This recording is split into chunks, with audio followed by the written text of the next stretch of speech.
Let's take a look at some tips for how to do this next assignment. The one about matching like a word bank with answers. So I'm going to show you a very simple way to do this. A very simple example, right? So let's just say question number one is something like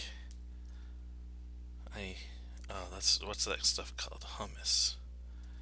And is that how you spell it? Must be two M's. And answer A is something like yucky dipping stuff.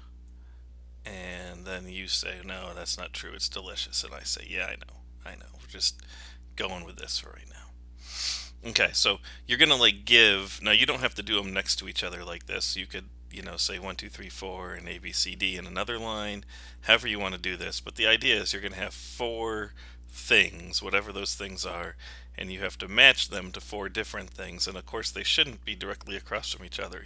They should be kind of all mixed up and hard to decide, so the person has to use their brain. And so then you're going to get an input.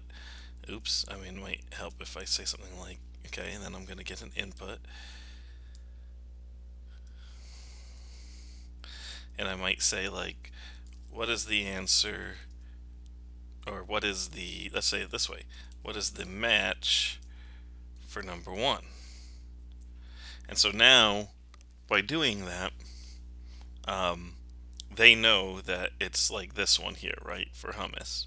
And then they're going to look at these four and they're going to type in A, B, C, or D. So that's what we're kind of expecting the user to type in is that. So we should be able to pretty easily set up an answer for, if answer equals A. Now how do I know this? It's because I asked them for one and then I put the answer here. Whatever your answer is for one, you can put it there. Could they type in something else? Like, should we put an or? Answer equals, a period, maybe. You can kind of, again, test with somebody and see what they do, and then you could make it match that. So that might be something to do. So what happens? Well, we tell them they're correct, but it's more than that. We want to count that we want to give them a score at the end, right? So how does their score go up? That's actually the main trick in this one. And the answer to that is at the beginning of the program. Doesn't have to be at the very top, but somewhere at the beginning. We want to set score to be 0.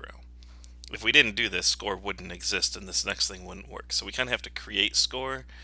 And this trick we're going to use throughout coding, especially when we get to loops. This is the kind of thing we do all the time.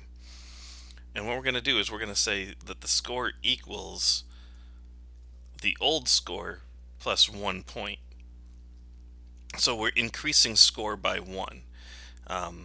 This is, right, so it's taking the old one, which is 0, and then it's saying go up by 1, and then it stores it back in the spot where it came from.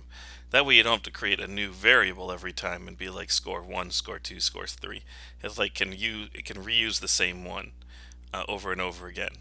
This happens so commonly in computer coding that people want to make something increase that they actually came up with a shortcut for it. So if you want the score to go up by 1, this is kind of like a special operator, special math operator that just says increase.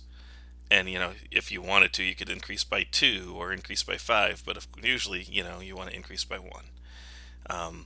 The same thing happens if you wanted to decrease it. You could say decrease by 1. Once we know that, it's a pretty easy assignment. So let's just say they get it wrong. What do? Well, we don't. Sure, you could say score equals score, right? It doesn't move. You could, I guess, if they get it wrong, you could even subtract a point, but I wouldn't do that. I just would leave it alone. I wouldn't put anything.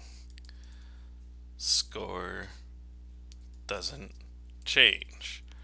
And then, of course, you got to print and yell at them for not knowing the answer to the problem. So you'd put something in there.